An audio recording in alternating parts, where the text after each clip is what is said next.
பாகிஸ்தான் இன்னைக்கு இந்தியாவுக்கு எதிராக எந்த மாதிரி பிரச்சனைகள்ல ஈடுபட்டு இருக்காங்க, அணு ஆயுதம்னு சொல்லக்கூடிய அந்த ஒரு டாபிக்கை எடுத்து எந்த அளவுக்கு இந்தியாவை மிரட்டிட்டு இருக்காங்கன்றத இன்னைக்கு கண்கூடா நம்ம பார்த்துட்டு இருக்கோம். எந்த ஒரு பிரச்சனை வந்தாலும் எங்க கிட்ட அணு ஆயுதங்கள் இருக்கு, இந்தியாவுக்கு எதிராக அணு ஆயுதங்களை பயன்படுத்த தயங்க மாட்டோம், இந்தியா மீது அணு ஆயுத ஏவுகணை தொடுக்கிறதுக்கு எங்களுக்கு ஒரு நிமிஷம் ஆகாதுன்னு சொல்லிட்டு இந்தியாவுக்கு எதிரான மிரட்டல்கள் விடுக்கிறத நம்ம ரொம்ப தெளிவா இந்த காலத்துல பார்த்துட்டு இருக்கோம். ஆனா வரலாறுல இந்தியா எடுத்த ஒரு முடிவு, நல்ல ஒரு ஆப்பர்ச்சுனிட்டி, இந்த பாகிஸ்தானோட நியூக்ளியர் ப்ரோக்ராமை அழிக்கிறதுக்கு இருந்த ஒரு வாய்ப்பை நம்ம தவற விட்டுருக்கோம்.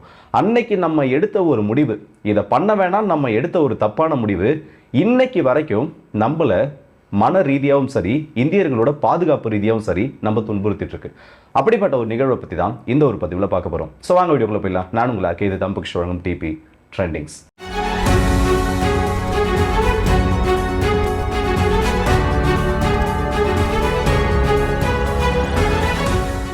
இந்த சம்பவத்தை பற்றி நம்ம பார்க்கணும்னா நம்ம வரலாற்றில் ரொம்ப வருஷம் பின்னோக்கி போக வேண்டியது இருக்கும். 1975 1980 உட்பட்ட காலகட்டம். இந்த காலகட்டத்தில் தான் இந்தியா அவங்களோட முதல் சோதனையை நடத்தியிருந்தாங்க. அதாவது 75க்கு முன்னாடி இந்த இந்தியாவோட முதல் அணு ஆயுத சோதனைன்றது உலக அளவில் ரொம்ப பெரிய அதிர்வலைகளை ஏற்படுத்துச்சு. அப்போதைக்கு பார்த்தோன்னா சாங்ஷன்ஸ்ன்றது இந்தியா மேலே பெருசாக போடப்படலை. ஏன்னா இந்தியா கிட்ட ஆயுதம் தயாரிக்கக்கூடிய அளவுக்கு அணு ஆற்றல் அப்போ இல்லைன்னு சொல்லிட்டு ரொம்ப பெருசாக இதை கண்டுக்காம விட்டுட்டாங்க. சாங்ஷன்ஸ் நம்ம மேலே போடப்பட்டுச்சு, ஆனால் ரொம்ப சிவியரான சாங்ஷன்ஸ்ன்றது அந்த டைமில் போடப்படலை. India's action threatens the stability of Asia and challenges the firm international consensus to stop all nuclear testing. இப்போ பாகிஸ்தானுக்கு இருக்கக்கூடிய ஒரே வழி என்னன்னா, அவங்களோட எதிர்ப்பு இந்தியா மட்டும்தான். இந்தியா ஏதாச்சும் ஒன்று பண்ணாங்கன்னா அதுக்கு பாகிஸ்தான் பல மடங்கு அதை விட பெருசாக பண்ணணும். இந்தியா ஒரு ஆயுதத்தை வாங்கினாங்கன்னா அதை விட பல மடங்கு அதிகமான ஆயுதத்தை பாகிஸ்தான் வாங்கணும்னு சொல்லிட்டு அவங்களோட அரசியல் ஒட்டுமொத்தமும் இந்த இடத்துல இந்தியாவை மையப்படுத்தி மட்டுமே வளர்ந்துட்டு இருந்த காலகட்டம் இன்னைக்கு வரைக்கும் அப்படிதான் இருந்துட்டு இருக்கு. இந்த நேரத்தில் தான் பாகிஸ்தானுக்கு ஒரு அணு ஆயுதம் தேவை, இதை நம்ம உற்பத்தி பண்ணியாகணுன்ற முயற்சியில் ப்ராஜெக்ட் 706 லான்ச் பண்றாங்க. இந்த ப்ராஜெக்ட் 706 என்னன்னு கேட்டீங்கன்னா, கத்துவா மிலிட்டரி ஃபெசிலிட்டின்னு ஒன்று இருக்கு. இது அவங்களோட underground military facility and nuclear research சைட்டா இது இருக்கு. இப்படின்னா நீங்க என்னன்னு கேட்டீங்கன்னா, அணு ஆயுதத்திற்கு தேவையான இந்த யுரேனியமை என்ரிச் பண்றது எப்படி, இந்த யுரேனியம் பற்றின ஆய்வுகளை மேற்கொள்றது எப்படின்னு சொல்லிட்டு அண்டர் கிரவுண்ட்ல இருக்கக்கூடிய ஒரு முக்கியமான பகுதியை இது இருந்துட்டு இருக்கு. பாகிஸ்தானின் அணு ஆயுத திட்டத்தோட ஒரு முதல் தொடக்க புள்ளியாகவும் இது இருந்துட்டு இருந்துச்சு. வரலாற்றுல ஒரு கோல்டன் ஆப்பர்ச்சுனிட்டின்றது ஒரு தடவை தான் வரும். இது வரலாறுக்கு மட்டும் இல்ல, நம்மளோட வாழ்க்கைக்கு அடங்கும். நீங்க ஒரு இடத்துல வேலை செஞ்சுட்டு இருக்கீங்கன்னா உங்களோட கெரியர் growth, நீங்க செய்யக்கூடிய வேலையில உயர் பதவிகளை அடையணும்னா உங்களோட கம்யூனிகேஷன்ன்றது ரொம்ப முக்கியம். நீங்க உங்களோட கம்யூனிகேஷன்ல வீக்கா இருக்கீங்க, இல்ல இங்கிலீஷ் ஜஸ்ட் ஒரு லாங்குவேஜ் தானே நீங்க நினைச்சீங்கன்னா இதை ஒரு நிமிஷம் கேளுங்க. My English bad, in office English important, how improving. நீங்க சொன்ன சென்டென்ஸ்ல மிஸ்டேக் இருக்கு, அது இப்படி கரெக்டா சொல்லுங்க. My English is not good and it's very important in my office, how can I improve it? இது புரிஞ்சுதா?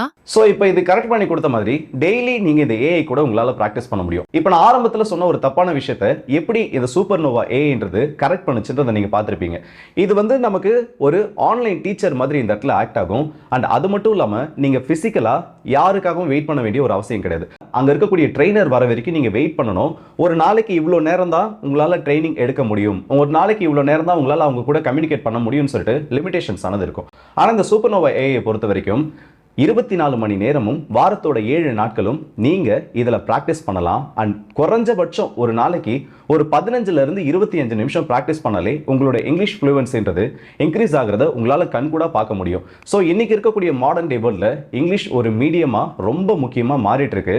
உங்களோட கெரியர் growth இருக்கணும், மற்றவங்க முன்னாடி நீங்க தனித்துவமா தெரியணும், நிறைய ஆப்பர்ச்சுனிட்டிஸை நீங்க கிரியேட் பண்ணி ஆகணும்னா உங்களுக்கு இந்த கம்யூனிகேஷன் ஆனது ரொம்ப முக்கியம். அதுக்கு இந்த சூப்பர் நோவா ஏஐ ஆனது ரொம்ப ஒரு முக்கியமான பங்களிப்பு உங்களுக்கு கொடுக்கும். டிஸ்கிரிப்ஷன்ல இந்த ஆப்போட லிங்க் கொடுத்துருக்கேன். நம்மளோட கூப்பன் கோட நீங்க யூஸ் பண்ணீங்கன்னா 75% வரைக்கும் உங்களுக்கு டிஸ்கவுண்ட்ல இதோட பிரீமியம் ஃபியூச்சர்ஸ் ஆக்சஸ் பண்றதுக்கான வாய்ப்பு கிடைக்கும். சோ மறக்காம செக் பண்ணி பாருங்க. இங்கிலீஷ்ல ஃப்ளூவெண்டா பேசுறதுக்கு நீங்களும் ட்ரை பண்ணுங்க.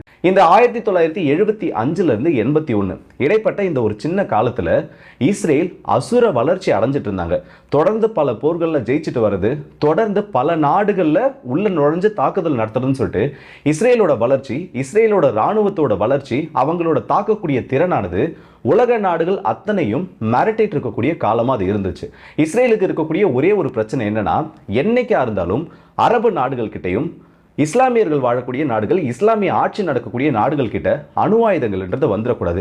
இதுக்கு இவங்க நிறைய விதத்துல முயற்சிகள் எடுத்தாலும் இல்ல நிறைய விதத்துல இதில் கட்டுப்படுத்தணும்னு நினைச்சாலும் பாகிஸ்தான் மட்டும் இந்த ஒரு இடத்துல இஸ்ரேலோட அந்த ஒரு ரேடார்ல இருந்து வெளியிலே இருந்துட்டு இருந்தாங்க.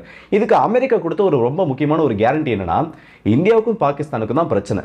நாளைக்கு பாகிஸ்தானால உருவாக்கப்படக்கூடிய ஒரு ஏவுகணையானது உன்னோட பகுதிகளை தாக்காதுன்னு சொல்லிட்டு அமெரிக்கா உங்களுக்கு ஒரு உத்தரவாதத்தை கொடுத்திருந்தாங்க. ஆனா இஸ்ரேல் அதை நம்புறதுக்கு தயாரா இல்ல. இதுக்கு ஒரு நல்ல உதாரணமா சொல்லணும், எந்த நாடுகள் கிட்டே அணு ஆயுதம் கிடைச்சிடக்கூடாதுன்னு இஸ்ரேல் பண்ண ஒரு சம்பவத்தை சொல்லணும். 1981 ஈராக்கோட ஒசிராக் ரியாக்டர் மேல இஸ்ரேல் நடத்தின ஒரு தாக்குதல் இதுக்கு நல்ல ஒரு எடுத்துக்காட்டா மாறும். சோ எப்படி வேணாலும் பாகிஸ்தான்ல உருவாக்கக்கூடிய இந்த அணு ஆயுதமானது இஸ்ரேலுக்கு எதிராக செயல்படக்கூடிய நாடுகளுக்கு வந்துரும்ன்றது அவங்களோட ரொம்ப பெரிய பயமா இருந்துச்சு. குறிப்பா லிபியாவில் இருக்கக்கூடிய போராட்ட குழுக்கள், லிபியாவில் இருக்கக்கூடிய அரசுக்கு ஆதரவா பாகிஸ்தான் செயல்படும்ன்றது இவங்களோட ஒரு தீர்க்கமான நம்பிக்கையா இருந்துச்சு.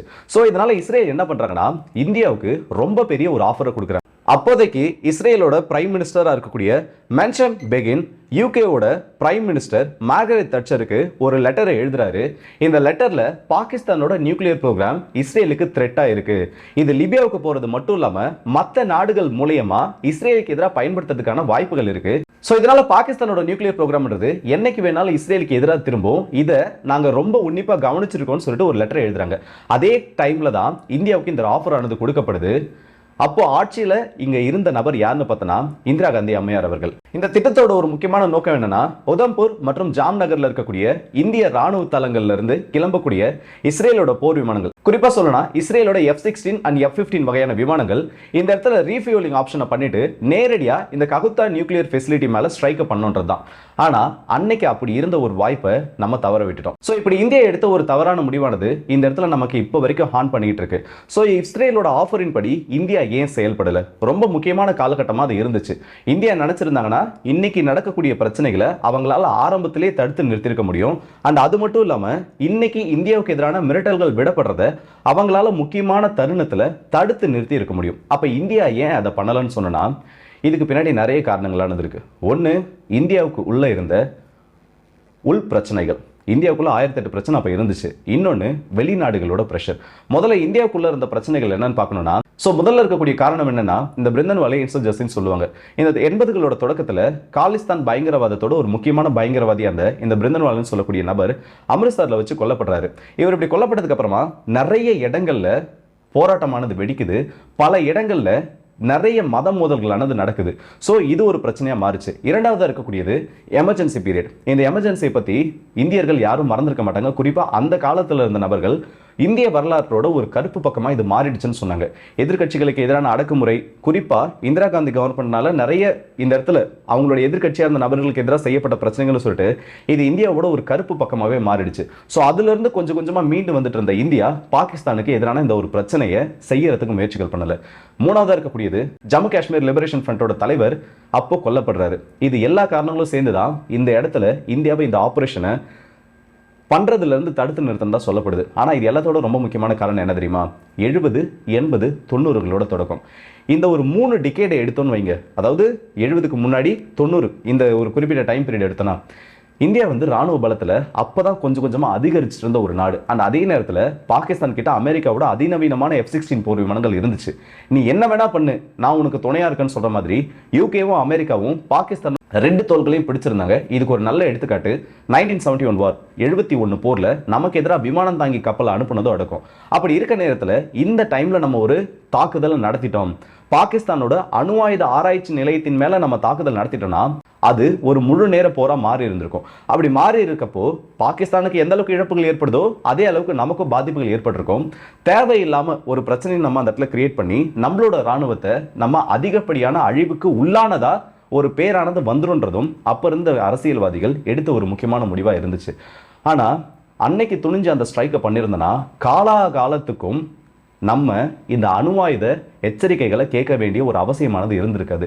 ஸோ அன்னைக்கு இருக்கக்கூடிய அரசியல்வாதிகள் எடுத்த ஒரு முடிவு, எந்த பிரச்சனையும் வந்துடக்கூடாது, இன்னைக்கு இருக்கக்கூடிய நிலைமை இப்படி ஸ்டேபிளா இருந்தா போதும்னு சொல்லிட்டு அவங்க எடுத்த ஒரு முடிவு இப்போ நம்மளை பயமுறுத்துறது மட்டும் இல்லாம இன்னும் பல 100 வருஷம் ஆனாலும் இது இந்த இடத்துல நமக்கு ஒரு மறக்கக்கூடிய ஒரு கெட்ட கனவாக தான் இருக்கும். இஸ்ரேலோட அசிஸ்டன்ஸோடு அதையும் நம்ம அவங்களுக்கு ரீஃபியூவல் மட்டும் பண்ணி விட்டுருந்தோன்னா போதும், இஸ்ரேலே டேரெக்டாக இந்த இடத்துல ஸ்ட்ரைக் பண்ணியிருப்பாங்க.